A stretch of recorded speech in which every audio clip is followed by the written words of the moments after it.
Are you finding it hard to stick to your diet when you go out with friends, family members, or co-workers to a restaurant? Well, this is going to be a good video for you, so stay tuned.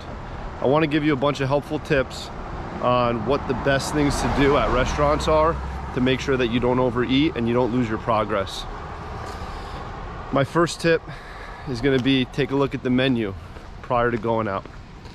Anytime you guys have a plan to go out to a restaurant, even if it's an hour or 2 hours before, you can look it up on your phone. You can take a look at what the ingredients are, what certain things are cooked in, if it's fried, if it's not fried.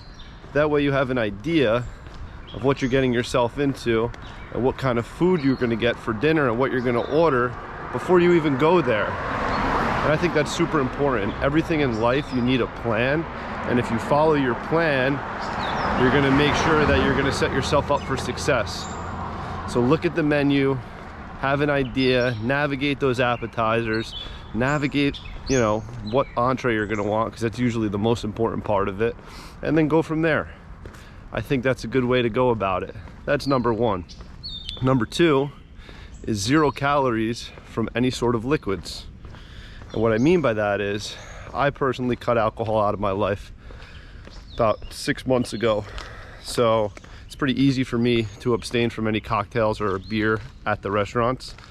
So what I have to do is I just order a club soda, I order a lemonade if I'm feeling crazy, Diet Coke, something like that. People still like to cheers, do all that fun stuff. At least you feel like you're part of the game. Usually, if you order a club soda with a lemon, no one will notice, no one will ask any questions. Yes, if you don't order any alcohol and everyone's drinking, they may say to you, "What are you, pregnant? Why'd you get so soft?" You don't need to explain yourself.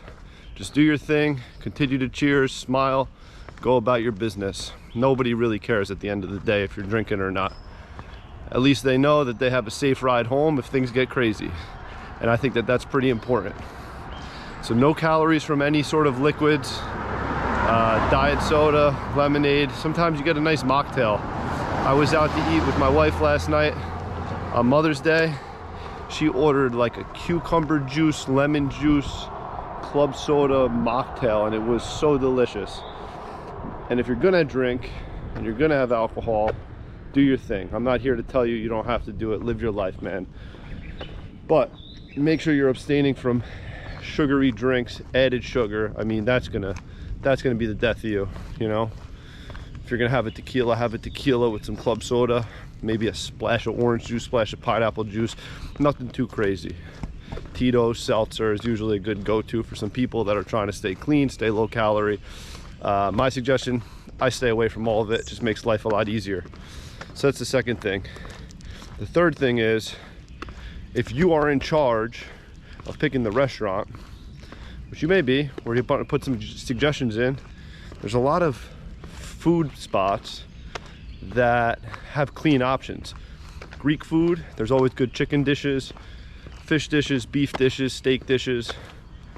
Indian food, you can always get nice grilled chicken, grilled lamb, grilled beef, some shrimp, whatever you're in the mood for. Mexican spots, you can get like a chicken and rice dish. Chinese spots, you can always get some sushi, some sashimi, all that kind of good stuff. So there are plenty of options. It's hard. Listen, going to Italian restaurants, it's a little difficult. Everything is usually fried. There's a lot of pasta and pizzas. But hey, listen, Italian food's the best, in my opinion. So you're gonna end up going out and you're gonna end up eating Italian food. But when you do that, again, navigate the menu beforehand. They may have a nice salmon dish. They may have a nice sea bass on the special. They may even have a nice New York strip steak. When you're there, it's important to ask the waiter or the waitress what things are cooked in, how things are prepared. Listen, this is their job. They're not going to be mad or upset that you're asking questions. The bottom of every menu at every restaurant literally says, ask manager or waiter or waitress if you have any known allergies. It's their job. Just ask them. You're paying money to be there. It's okay if you have questions about how things are cooked, because again, you're a paying customer. You're right to know. You're buying this food. If not, you would have stayed at home, right? my next tip is I try to stay away from appetizers and desserts. Now, the desserts is a little easier than the appetizers because you get to the restaurant, everyone's hungry, you want to eat, and what I try to do is get some oysters, get some shrimp cocktail. I try to get something that's not fried. I don't partake in the pizza. I don't partake in the bread, and that's the hardest part. You get there, everyone's ready to indulge, picking at the bread, the butter, it comes out, smells good, looks good, tastes good, all that good stuff. So I don't indulge in that. But if you look at the menu ahead of time, you know what appetizers you can get. Some of the salads you got to be careful with. They have those dressings on it that are so many calories, and usually there's seed oil in them. So the appetizers, you take a look at it beforehand, you get something good, you get something fresh, maybe a nice beef carpaccio. A lot of these places have like the tuna tartare now. Just stay away from the chips. You get some guacamole, just have some guacamole with a spoon, like whatever. Dessert is a little bit easier in my opinion, because you can always say, hey, you guys got a fruit dish? If you can get a nice fruit bowl after dinner, that's huge. It tastes so good, it's so refreshing after a nice heavy meal, and it's easy to digest.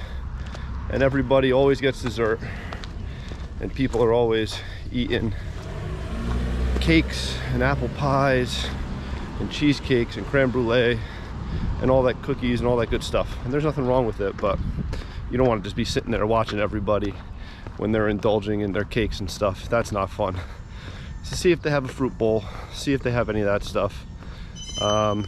If you're a tea drinker, order a nice tea, help digest after a meal. If you're a coffee drinker and it's late, always ask for a decaf. I don't drink caffeine too late anymore, so I've just been having decaf coffee. I've been having decaf espresso, decaf cappuccino, whatever you're in the mood for, you know.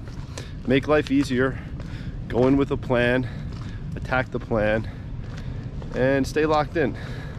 The last tip that I'm going to give you guys is we're not all perfect. Everything you do within your diet, it's really important that if you know you're going to cheat, you look at it as a refeed meal. You don't look at it as a cheat meal, okay? If you know you're going to have pizza and pasta and you're going to your favorite pasta spot, do it, enjoy it, love it, have the best time. But plan, go into it and say, you already know you're going out to eat that night. I'm going to get a good workout in this morning. I'm gonna fast a little bit. I'm gonna have some coffee. I'm gonna stay light. I'm not gonna have a huge amount of calories throughout the day. You crush your workout, you crush your cardio, you put on your best fit, you're going out to your favorite Italian spot. All right, sick. I'm gonna go in tonight. But before you do that, have a yogurt with some protein. Have a couple eggs before you go out. This way, when you get to the restaurant and the fresh bread comes out and the butter, you don't feel the need to pick at it. You don't feel the need to eat all the fried calamari. You don't feel the need to do all this crazy stuff because you have a little bit in your stomach and you know you want to spend your calories on the pasta. You know you want to spend your calories on the pizza, and you know that you've been so good with your diet over the past couple days that you're going to use this as a refeed day and you're going to spike your metabolism, and it's actually going to help you. We don't want to go ham at these restaurants all the time and totally ruin the progress that we've been working so hard for. So just my thoughts on going out to eat. Weather's getting nice, people are going out longer days, holidays coming up, summer's coming up. So listen, these are my tips. Hope you all enjoyed. If you got any questions, drop some comments in the section below, and I look forward to chatting soon.